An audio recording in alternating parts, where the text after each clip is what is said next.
Hey, what's good, everybody? Welcome back to the channel. I'm Carl from Citizens and Chronicles. Today, we're back in the courtroom of Judge Brian Oakley. All right, he's going to have Matthew Cassell in front of him. Yesterday, I posted the first proceeding. Now I'm doing the follow up to that. Like I said, this is going to be a throwback proceeding. All right, so I hope you enjoy this. Let's get to it. Yeah, what brand? Oh, Terex. Terex, all right. So basically the argument is your Terex is not a motor vehicle. Well, it's not an ORV, not an ORV. Okay. So I saw your response this morning. I saw your reply to her response. Did you see those, by the way, hit the reply? All right. So I think we've all seen the same paperwork. Okay. You want to hit some highlights of your arguments? I mean, my argument is pretty much the whole thing, and like I said again, this goes back to just trying to label as an ORV. And it's strict ORV, like if I took a monster truck up on the roadway that takes up whole roadways, can't turn, make turns in roadway, right? The way the statutes apply, they can be, and for instance, they advertise like Ford Raptors and such, right? They show them in all the commercials going up mountains, same with Jeeps, all, they advertise, hey, take them all off road, right? So the way the statute's written, they can just basically be like, oh, hey, anything with that looks like, pretty much any vehicle is capable of going off road. So at any given time, the way the statute is being applied to me, they can just, any vehicle is capable of being taken off road. Let me stop you though. Let me stop you. That's actually a different argument. So one argument is your Terex is not an ORV.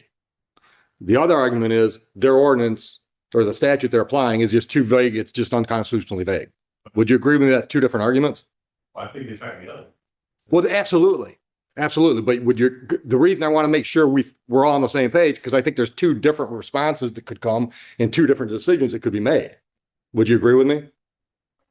Okay. So I want to take them one at a time then. So first is, well, one would be your Terex is not an ORV, doesn't meet the definition. And the second argument would be, and the definition they're using is overly vague. Okay. So, Madam Prosecutor, pick one of those arguments. Let's pick one and we'll talk about one at a time. Certainly, you're going to step with whether or not you all utility. Just call it Terex. Just call it hit. Let's make it specific to him, the Terex. 324-81122. Oh, give me that again. I was somewhere else when you started talking. Go ahead. MCL. 81101 sub U defines ORV as a vehicle, a motor-driven off-road recreation vehicle capable of cross-country travel without benefit of a road or trail on or immediately over land, snow, ice, marsh, swampland, or other natural terrain. It goes on to give examples of what is included in an ORV and what are not included as an ORV. Here, the utility terrain vehicle, as Mr. Cassell labels it, is an off-road vehicle. Exhibit A that I included in my motion is a. Let me stop you. I'm sorry. In your reply to his motion? Is that where your exhibit A is? Okay, go ahead. Owner's manual of the steering.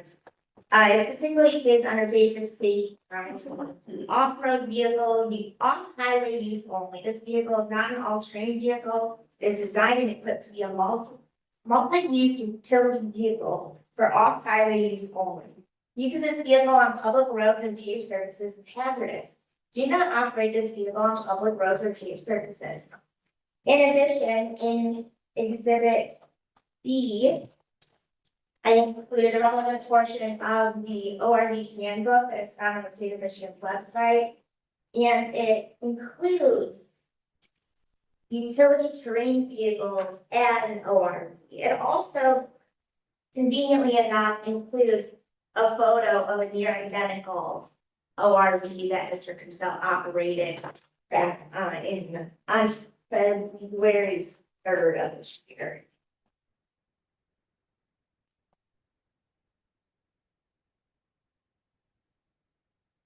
Okay. Anything else? I guess I can go further. Mr. Cassell then goes on to liken it to something like a Ford Raptor, a Jeep, monster truck. The multi-purpose personal use vehicle used for personal family conveyance. MCL 324.81122 sub 1 states that an individual shall not operate an ORV that is not registered under the code upon a street, county road, or a highway.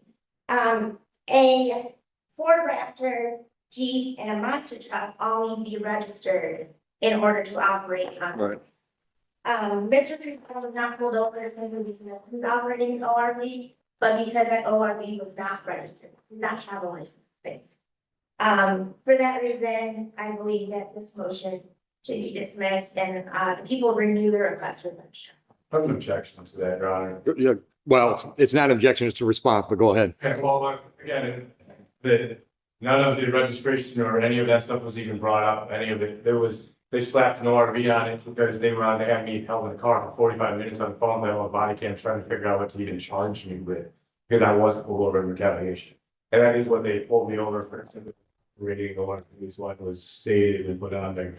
And going back to liability or the not operating on highway use, it's referring to, we purchased those, I don't know if it's ever bought one or used them. They tell you that they come stock to only go about 50-ish miles an hour. You can get a module to make it go highway speeds when they're referring to highway. I saw that in your response. The higher speeds, and that would be the reason why. And I think everyone does nowadays see how common these UTVs are and see them all over the place. I got to shoot you down there though.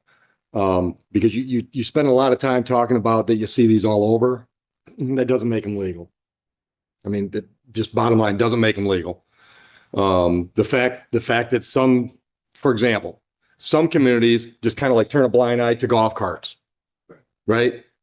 That's not necessarily saying they're legal. That's just saying they're not enforcing them. Now that gets to your other argument, which, does that create an unfair situation?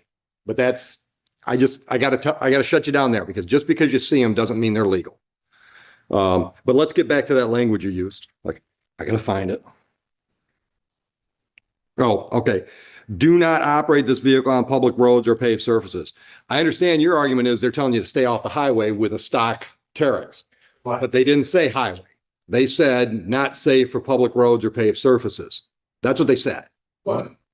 So I'm just, Again, why, just like how they put on bicycles, they wear all knee pads and helmets, right? So I understand that. They don't operate on public roadways without a helmet. I understand that's your take on what this means, but the clear language says don't go on paved surfaces.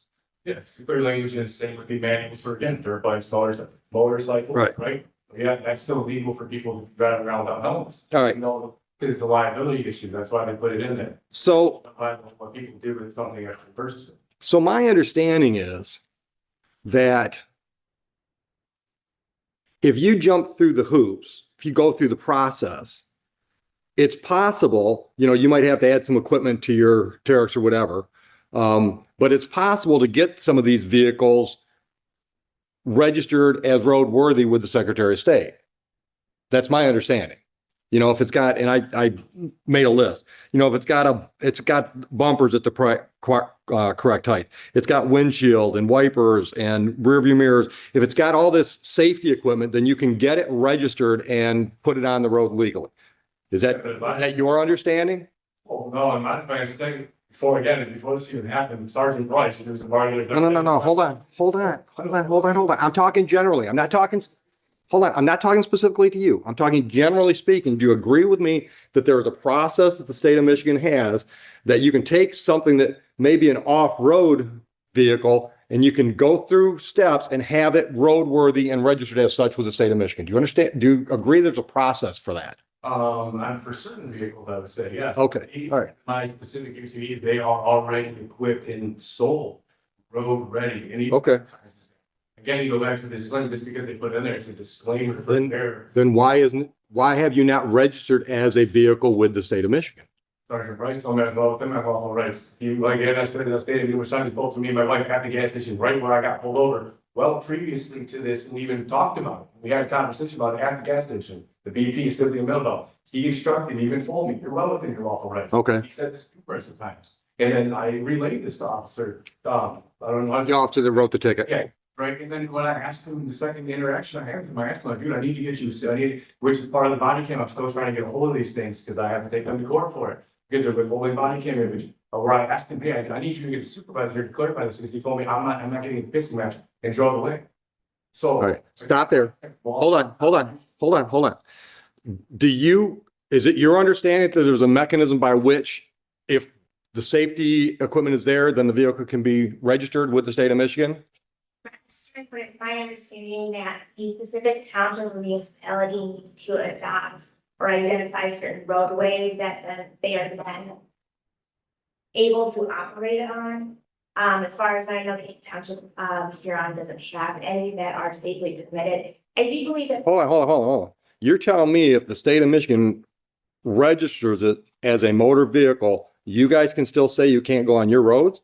I believe it's county owned. Or, it's my. Even though the state says it's a motor vehicle? Because that's my understanding. If the state registers it as a motor vehicle, that's what they're doing after all the safety equipment is there. But I believe it's for limited use. So like, there's examples in the statute that talks about for limited purposes of, say like parades or something to that effect.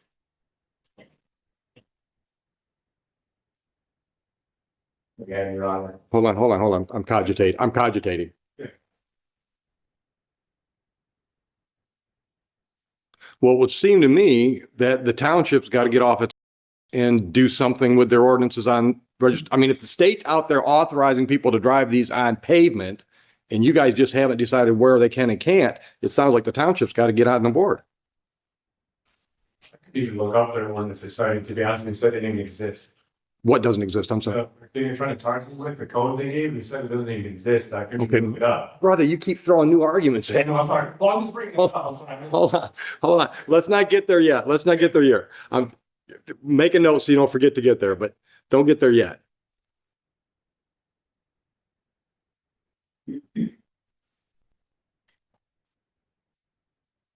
I'm having trouble figuring out how the township can tell somebody they can't operate a motor vehicle that the state of Michigan says is a motor vehicle. Your Honor, I am not specifically prepared to argue that only because Mr. Cruzel's ORV wasn't registered, so it has no bearing on whether or not it can operate.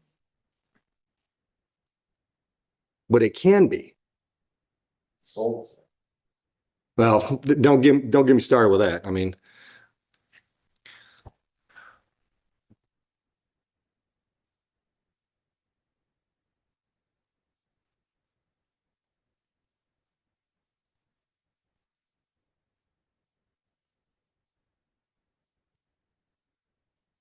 all right, so let's talk about the fact that they've charged you under an ordinance that doesn't exist. My paraphrase of your argument. Yeah, I've been trying to clarify too and bring it up too, but I've been trying to find it, doesn't even, the code they cited doesn't even exist.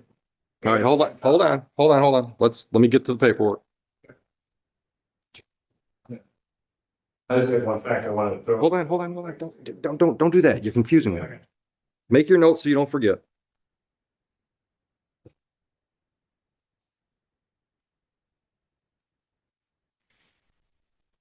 All right, so if we look at the ticket, offense code is 257311. Authorization code is, I don't know what that is, 00003. Yeah, I figured.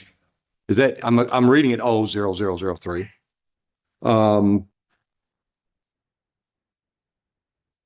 So I guess let's get a clarification from the prosecutor. What is the specific ordinance, statute, whatever, that the ORV on roadway is being prosecuted under? So Huron adopts the Michigan Defendant Code, which I referenced to, but I also stated in my motion, that. I'm sorry to interrupt, but the reply that I'm looking at for today? Yeah. All right, so let us both know where to find that. Yep. And, my final argument, or my final, sentence before my argument, ultimately. Okay. Or on the roadway in violation of MCL 324-81122 and Huron Township Ordinance 506-4, which I do have a copy and it is on and available on E-code 360, which is. Okay. Could you provide a copy of that to Mr. Purcell? You only have one copy? I do. That's all right. Mr. Cruzel and I can share it. Yeah, probably helpful. Mr. Christel, why don't you let me have that for just a minute. We'll make copies. So then you've got a copy, I've got a copy. You got a copy for yourself, counsel?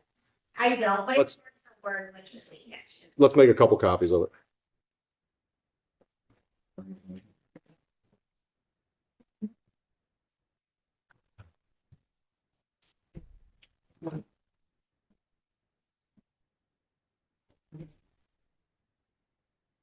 All right, so while we're waiting for those copies, I would like to also add, Your Honor, to make this even more interesting, the township is doing, Police Chief, Robbins, we've known him. hold on. Two, Not relevant. He keeps believing there's some sort of conspiracy against him. When in fact we're here today for operating an ORV on the roadway back in February. If there's any conspiracy, it's one that Mr. Casel's orchestrated himself. okay, hold on, because I think your objection might have been a little bit premature. I don't even know where he's going.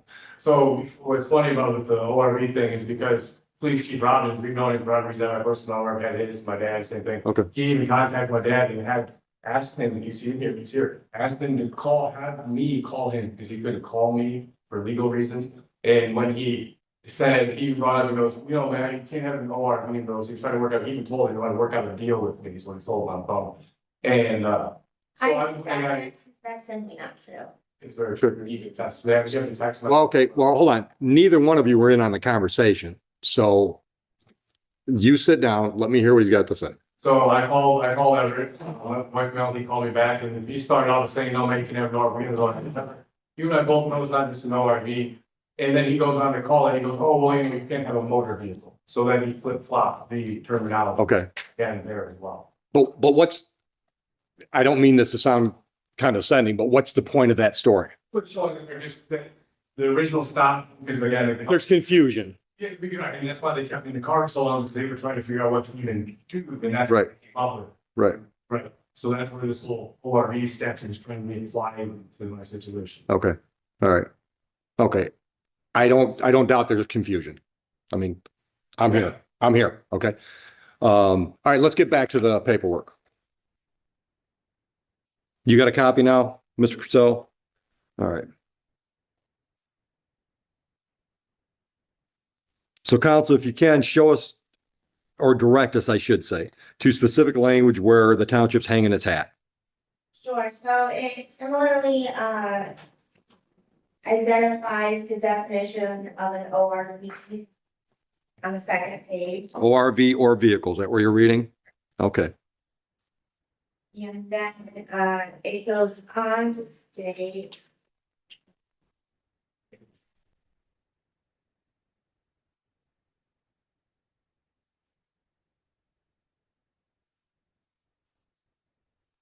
Are you going to prohibited activities?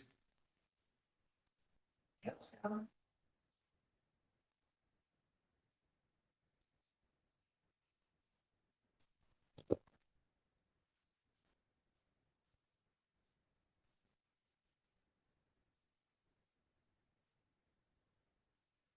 I am, yes, 5064 from the activities.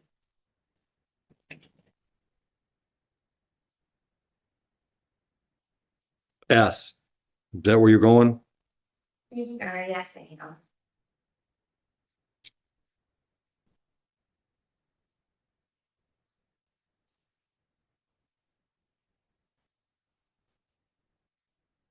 All right, so just so we're clear, so he knows what he's defending against. It's 5064 S is the prohibited activity, and 5063 would provide the definition that you're trying to apply to his Terex. And, word for word is.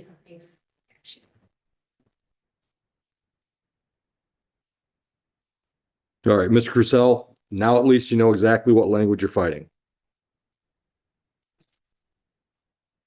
Okay. Yeah, again, with that definition, law.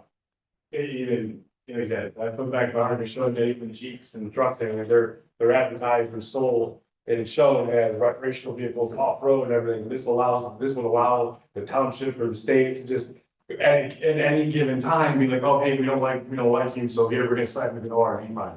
For any vehicle that's capable of going off road, because that's just what they want to claim it as. I mean, that's just so ambiguous, it's outrageous. But I think her argument a few minutes ago, maybe more than a few now, was, but all of those are registered. But that's not what was the issue with Annie. That's not what I was even, no one even brought it up at the time that I was arrested and stopped, none of that stuff. I was just stopped in peer retaliation. I wasn't charged for any of that stuff. No one brought it up. And again, going back to it, I was previously told I was lawfully allowed to do what I was doing. What do you think the retaliation's about? Because I had $200 with this officer, he's a new hire, and what happened was, this all stemmed from the fact that our neighbor. Oh, just bad blood between you individually? Well, I guess so, because I didn't even know him for a whole year prior to this. It's even in their notes and everything that my neighbor kept calling, saying we're reckless driving with our kids. And it's even on the thing that he was intoxicated almost every time he's calling. And they stopped coming out. And Officer Price even said, we're not coming out messing with you guys. We're not doing nothing wrong. And this is going on until this new hire kid shut up. And I told him, I was like, dude, you need to go talk to Dane. You gotta go do it. This has already been taken care of. This guy keeps calling. You even told this lady, when they call in a freaking Dispatcher?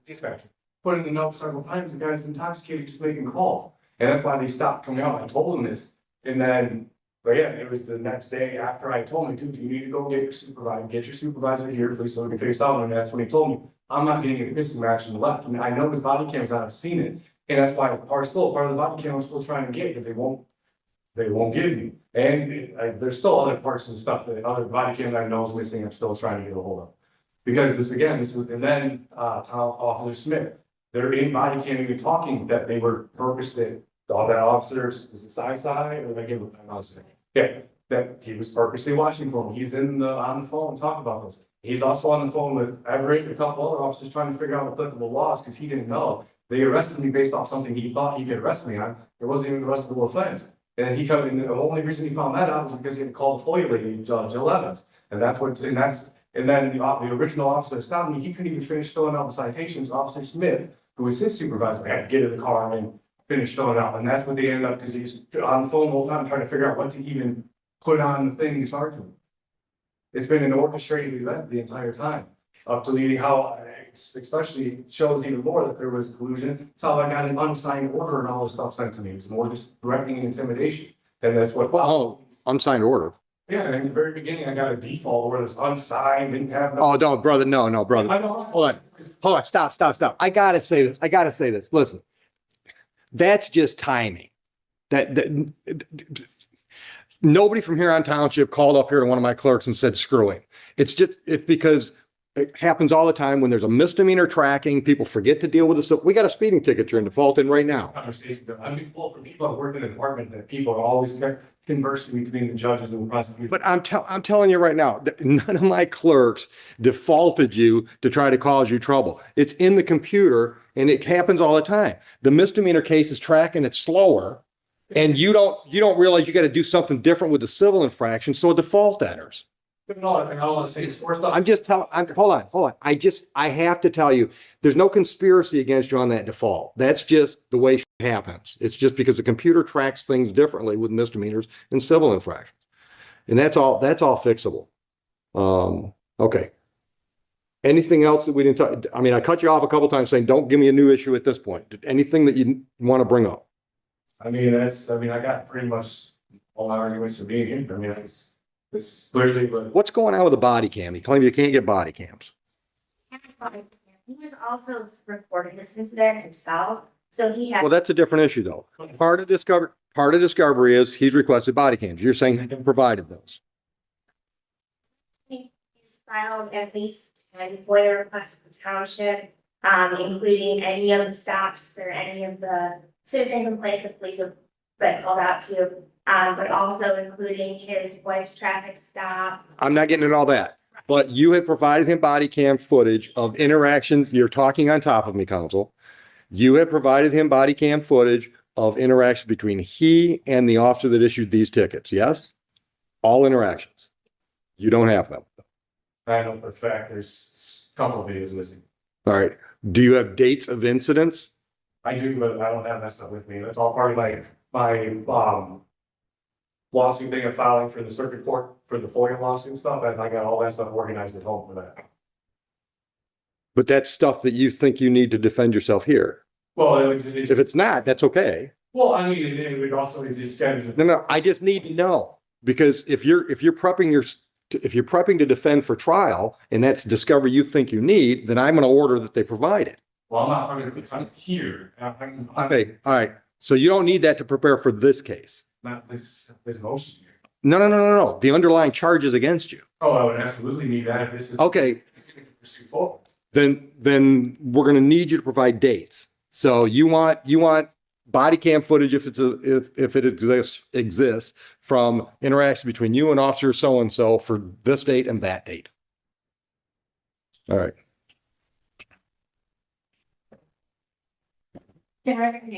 Sure, go ahead. As I said, he has been given all of those. It's my understanding that he initially appealed the FOIA, which went to the township supervisor. The township supervisor acknowledged the redacted portions were legal material and returned that to Mr. Cusel. He then appealed the appeal, which went to my office, and we confirmed again that the only redactions are legal material. I think he's appealed us twice more. So it's not relevant for a portion of it. Are you saying you never got the body cam footage, or you got the body cam footage and things were redacted? Oh, well, those are part of the issues too. There's body cam and stuff and that's the problem, is there's all sorts of stuff that's redacted in body cams and in the reports, and then there's stuff missing. Okay, hold on. Then you acknowledge that they've sent you those body cam footages So, for the interaction between you and the officer? The incident before specifically the one I want, and that I know is missing, is the one before he pulled me over, but the day before he pulled me over. Okay. I asked for. Okay. Missing message drove. Prior to these tickets being issued, there was an interaction between that officer and yourself. That you've never seen the video, No. the body cam footage. Well, I've been. Okay. Again, Do you know whether or not that's been submitted? As far as I know, every request of these days has been filled. All right.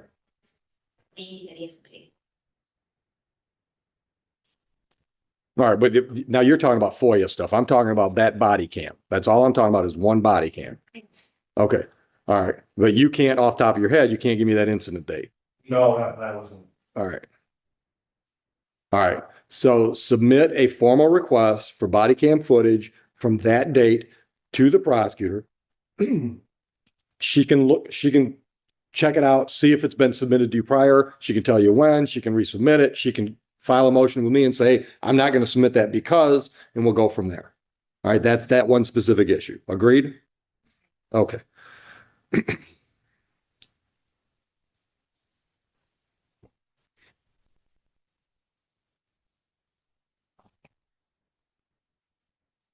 All right, let's get back to your argument, Mr. Cusel, that the language that we just went over is overly broad or vague.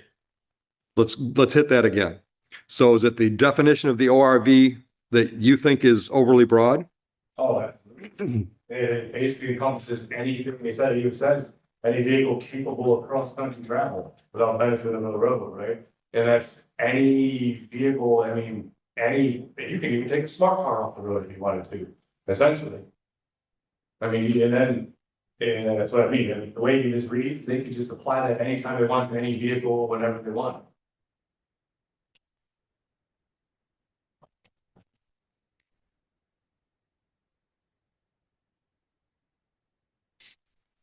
If I'm understanding your argument,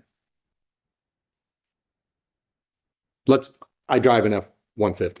So, All right. So we would probably agree that we could take that off the road. well, You and I. in commercials, so that's what they. Right. So your argument is because they could write ORV on a roadway for that means this statute or this ordinance is overly broad. All right. Except they can't because the state of Michigan has licensed me to put my F-150 on the road. But again, the same point, mine can be the same thing. But it's not licensed. It can be. It can be. And I would like to see you do that because then I want to see how they're going to keep you off the road. The state of Michigan said you can put that on the road.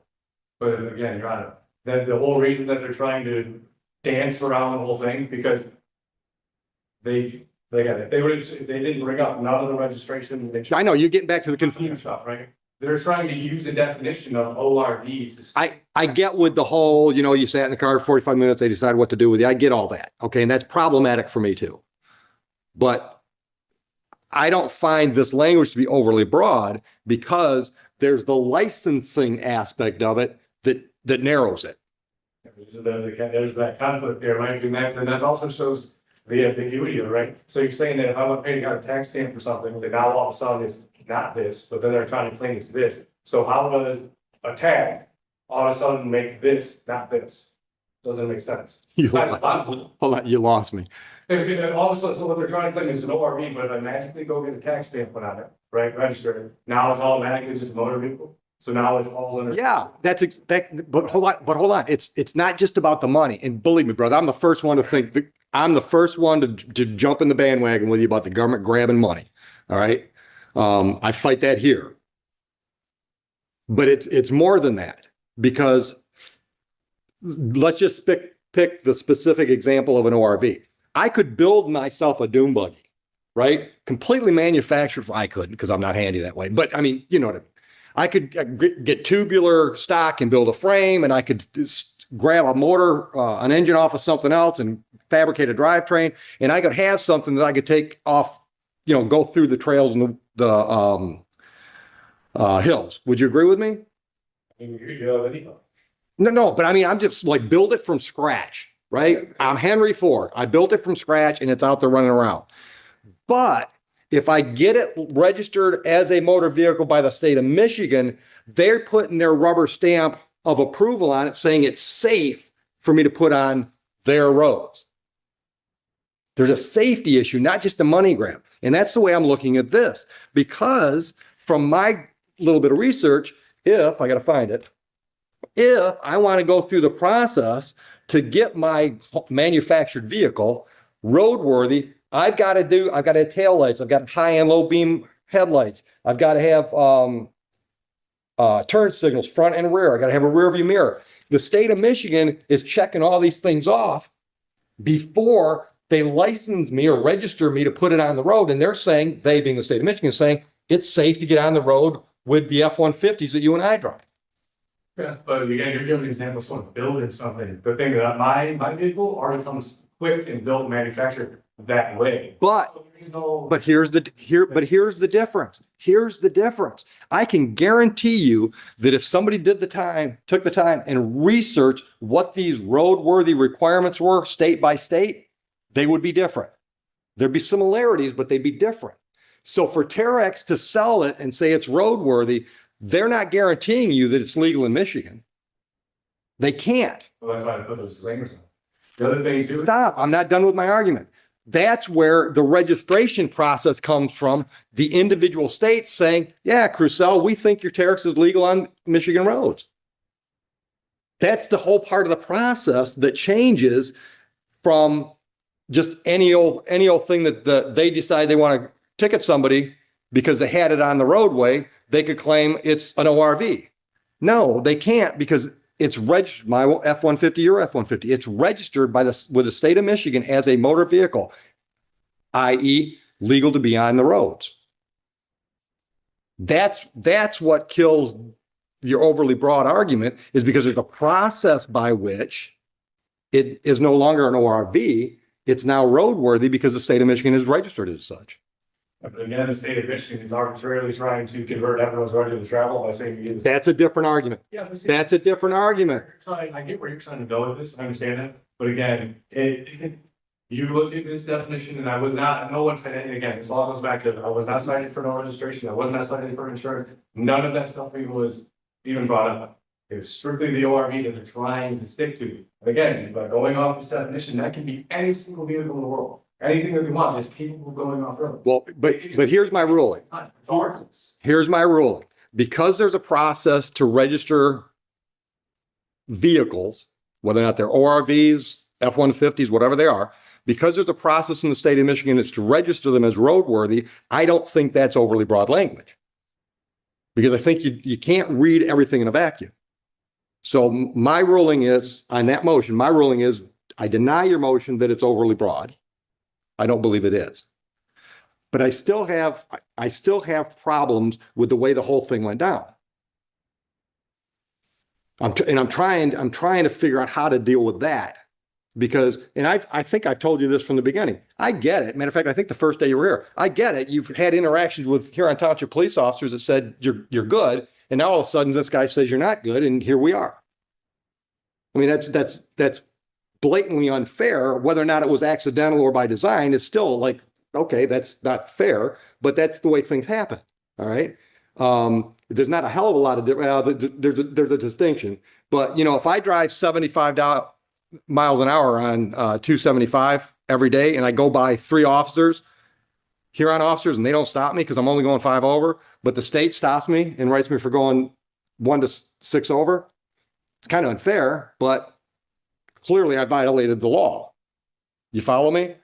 Yeah, but you're comparing to the department. It's apples and oranges. Yeah. Yeah. Trying to make that argument. Right, which is what I told you way back when. It's like, hey, I get it, it's unfair, but the tickets were issued. We got to go through the process and deal with it. Hold on, stop. That's what I'm trying to do. I'm trying to deal with the unfairness in the process.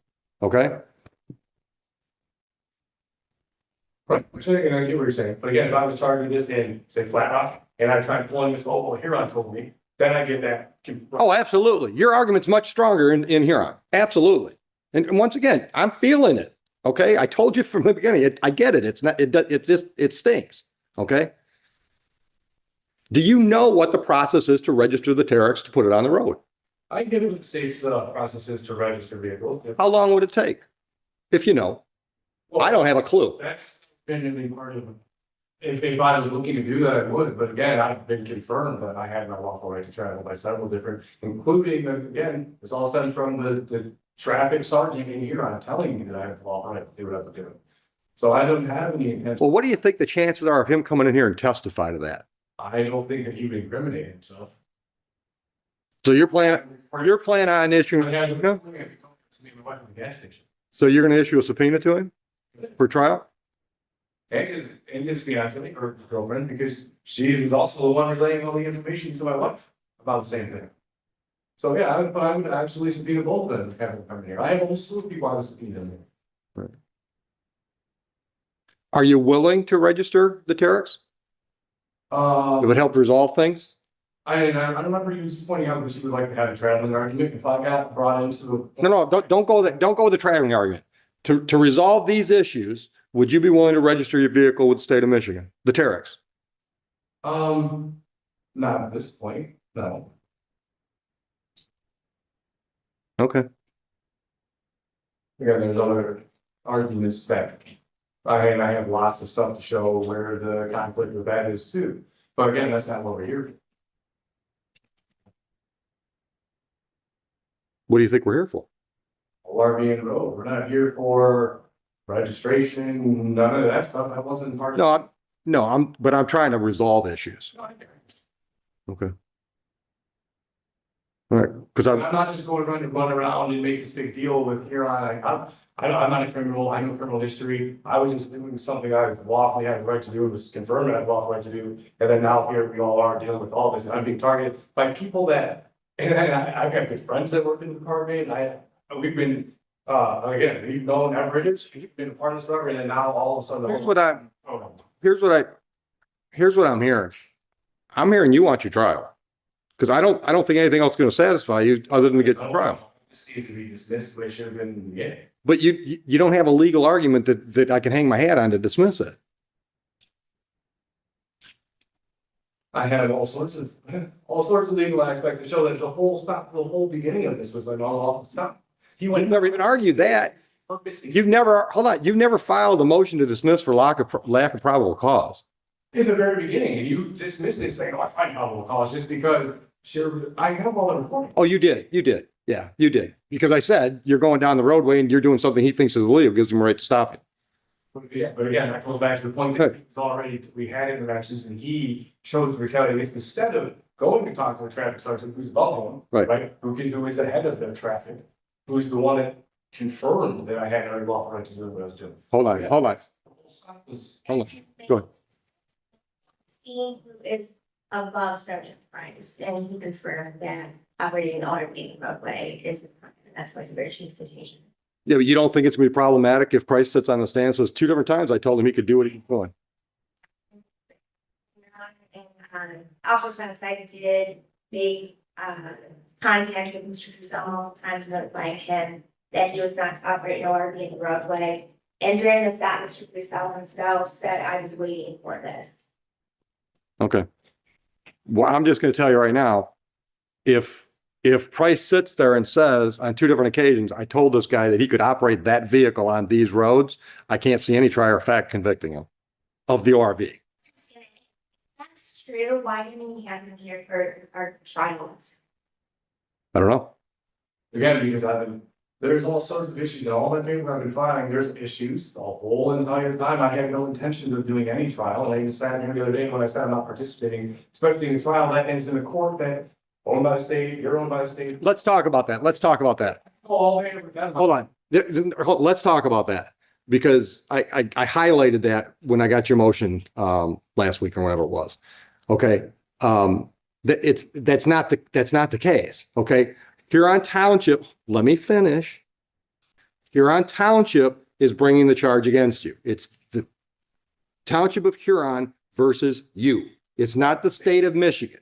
It says the state, even one of the, not even says the state of Michigan against it. It's a separate legal entity. And Well- Neil Gorsuch is, Justice Gorsuch, he's even coming out in the Reagan Center, even talking about how courts like these, that's what they're doing. They're denying people their rights and they're breaking the charges and judging their own cases. That is exactly what it is. You can't have a fair trial that way. Absolutely not. And not to mention that. All right, well, let me stop you. That's the way our system is at this point in time. That's the only system we've got is where the judiciary runs the courts, the legislature creates the law, and the executive branch enforces them. That's the system we have. If you don't like it, work to change it, but that's the system you've been charged in, and that's the system you've got. And with the Chevron deference case being overturned, and that explicitly stops them all of the referring to the statutory, all this stuff, the statutory stuff. All right, you're getting nowhere with any of those arguments, Mr. Crusoe. You're not going to get anywhere with those arguments at this level. So the only thing you can do is get a judgment here that you can appeal to the next level and appeal that to the next level. And ultimately you may end up at the US Supreme Court and have somebody agree with you, but you can't, that doesn't work here.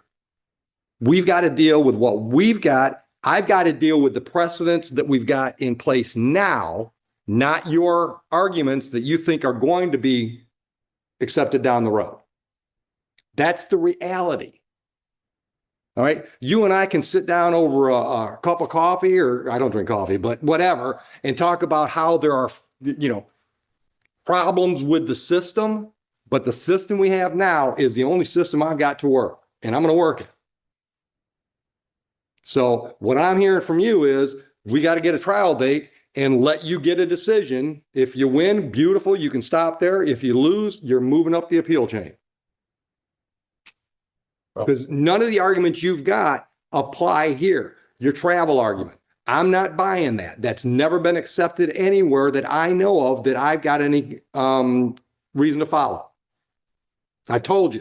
State's arbitrators and they've been doing it for a very long time. Say that again. The state is, but the state is going and trying to take people's right to travel and saying that everybody has to have his license and all these things. Absolutely. And but hold on. It's well-established law, might be changed somewhere down the road, but currently it's well-established law that if you're traveling by means of a motor vehicle, you have to have an operator's license. Actually, the federal codes and all the states. This is not a federal court, sir. This is not a federal court. Okay, go back to motor vehicle, right? Shows again, another ambiguous statute. Okay, look, I'm not going to argue this. I've already argued this with you. I've made it clear from day one that your traveling argument dies. It doesn't go anywhere in this court. So stop arguing that. It's not going to get you to where you need to be, which is to resolve these files one way or the other so you can appeal it if you want to. You follow me? Well, I get very well, take it, yes. No, it's not where I want you to take it. It's where you have to take it, because we're not gonna have these same arguments ad infinitum over and over and over again. We're gonna close these files at some point.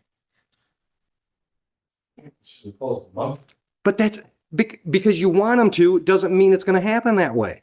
I'm not going to dismiss these just because you don't like the way things went down. I don't like the way things went down. But the process has to be followed. As much as I would like to just make this go away, I'm not going to agree with you just to make the case go away. It's very obvious what took place. No, it's not. But once again, Mr. Costello, it's obvious to you, but you're not the guy up here in the black robe that's making the decisions. It's obvious to you because that's the only way you can see it. And I get that. Right? I get it. It's your position. You're passionate about your position, but where you're losing it is you just won't accept the fact that I don't agree with you. I'm in charge and it's got to move forward. That's just the reality of it. And once again, man, I hope you appeal it. I hope you make some new law. Good for you. I mean, So now we need a trial date. which I completely reject the trial. But once again, I don't care if you object. Listen to me. Listen to me. It's not being dismissed. That means we have to try it to make it go away. That's the way the process works. Again, how is one supposed to be? And again, you yourself. And I've watched you in numerous other videos. Okay, I've seen because you make yourself, you're on TikTok all over the place. And I've seen the things you say to everyone. It's very obvious, and you yourself has even admitted to seeing things the same way. There is no way that I would ever have a fair trial. Any way, shape, or form. And that's absolute. Once again, just because I happen to agree with the prosecutor or any other party in a case doesn't mean I'm biased against the other party. At any point in time, I've got to make a decision. Somebody's right, somebody's wrong. That, right, to make it seem like you're not, but it is exactly how it is. The prosecutor and these courts, they work together. But it's all owned by the state. Then once again, Mr. Crisell, then you need to appeal my decision when I told you I was not going to recuse myself. You should have appealed that. But we're not going to keep plowing the same field. I'm going to set a trial date and you're going to be here for trial, or I'm going to issue a bench warrant. I don't know any other way to resolve the file. I've got to resolve these files. You need these files resolved. If you want to appeal me, you got to have a decision to appeal. Okay. So, you keep sitting there and say, I'm not going to participate in a trial. At some point, you have to, if you want these to go away. And hear my heart. If I knew of another way to get you to where you want to go, I'd throw that suggestion out there. But once again, I'm not just going to roll over and say, okay, case dismissed, because I don't buy your legal arguments. Which is, again, wild to me because it's very clearly that this ORV thing is being overly applied because it's not enough. But once again, it's clear to you. I just told you I don't agree with you. But you can't accept the fact that I might disagree with you. That's unhealthy. I mean, you can believe I'm wrong. That's okay. But you got to accept the fact that I'm in the judgment seat and I've said you're wrong. Then appeal me. That's the way the process works. I understand you think the process is faulty, but that's the process we have. So if you've got some other way to resolve these files, a suggestion, I'm open to hear it. But the only thing I can say is we got to get a trial scheduled and let the chips fall. And I'd love to have you bring Officer Price in here. Because I told you from the beginning, I believe that inadvertent or not otherwise, the Township of Huron kind of set you up to get the ORV ticket. Because I believe that you've been told in the past that you were okay. I believe that. 100%. But I can't do anything with it here. Put Price on the stand and he says, I guess I was wrong because I told him he could do that.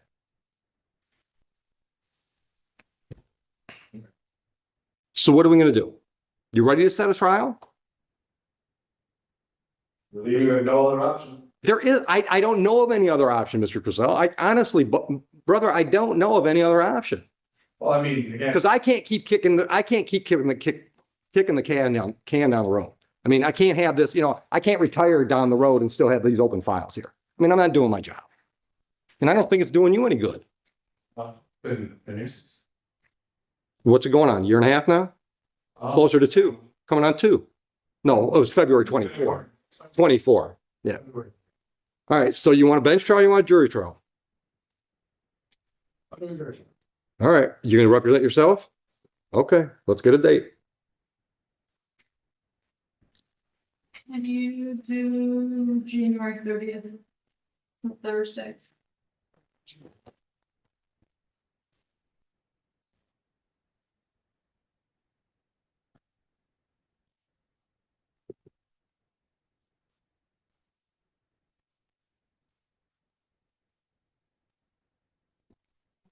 You?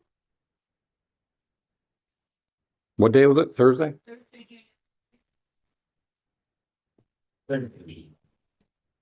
Yes. All right. So you're going to send the prosecutor an email with a specific date for that video you're looking for, or that body cam footage, I should say. Right?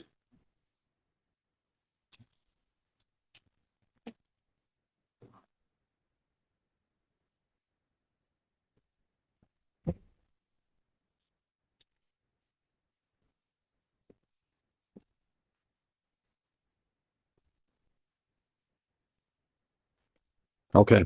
No further motions. We're going to trial. Well, the only other motion I'll entertain now is if it's a discovery motion. Understood, Mr. Cassell?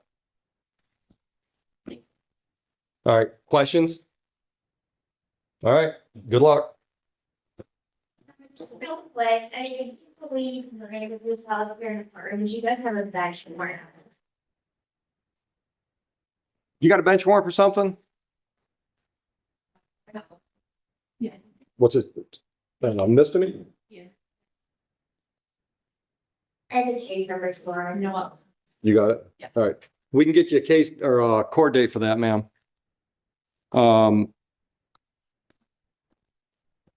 Mr. Cassell, we've got a speeding ticket that's got nothing to do with this incident, I think, from August 21, 24. Signing this and retaliation stuff. Okay. Who was that officer? Austin Harold. Okay. Did Merrill have anything to do with the other ones? My wife on her dead end of the road, and again, that's a. Hold on. Merrill didn't have anything to do with the February incident, did he? Not bad, no. Okay. All right. Title. So what are you going to do on this? Once again, it's in default because you didn't do anything with it. So I what do you didn't do do with it? that. Paperwork, no one responded to anything to my paperwork. What'd you file on this? I got I gave him the ball in there. Yeah, none of that does anything. That's more of the that we just ignore that stuff. So you want a hearing? Well, if you want him to prove it, then you ask for a hearing. You don't just file paperwork. I told her if it wants to schedule the date, you can give me a date. Especially both of them. Okay. Okay. Well, you don't ask the clerk if she wants to set a date. If you want to fight a ticket, you say, I want to contest this ticket. I need a hearing. So do you want a formal hearing date? I'll give you a formal hearing date. All right. You want to do that before the jury trial? Sure, I have any formal hearing dates coming up. We can do it on December 10th, so we'll keep it. December 10th? Okay. Can you hear me? I'm sorry, yeah. Just my regular Tuesday, you mean? It's a Tuesday, yeah. Yeah, it's all right. So formal hearing, what time do you do it? December 10th? Do 10:30. She's here all morning, so I'm asking you, 10:30? And that's on the speeding. Yeah, the case ending in 143? Yeah. Okay. Then the other civil infraction is the CCW disclosure thing. Which goes- That's going with the February. You understood that? But we do that before, right? No. Usually after. Yeah, understood? That was a yes? Yeah, I got you. That was. All right, anything else, folks? Nine. Denied. Motion to dismiss denied. Although I did like the argument. So we'll move more. Yeah. Okay. Did you get a notice for her? Yeah, she's got a notice. Ms. Crisell, your bench warrant has been set aside. Yeah. What is that? That's a misdemeanor though. What date you give her? It'll be you. It's in The 10th? when you're January. All right. And your position, remember? I'm sorry. Pay attention whenever I did. Have a good day, folks. Yeah, there's not. Okay, perfect, yeah. I just thought it was for in person. It wasn't Zoom. In front of me. Yeah. All right, y'all. So that's the end of that hearing. Really no commentary needed. Just wanted to throw this out there. I love how Judge Oakley handles his proceedings and how he handles sovereign citizens in particular. He's definitely a no-nonsense judge, and he doesn't play any games with these guys. All right. So with all that being said, I just want to thank you for watching once again. Like, comment, subscribe to the channel, hit that notification bell so you get notified when I upload more videos like this one. This is Carl from Sovereign Citizen Chronicles. Catch you on the next case or proceeding. God bless. Peace.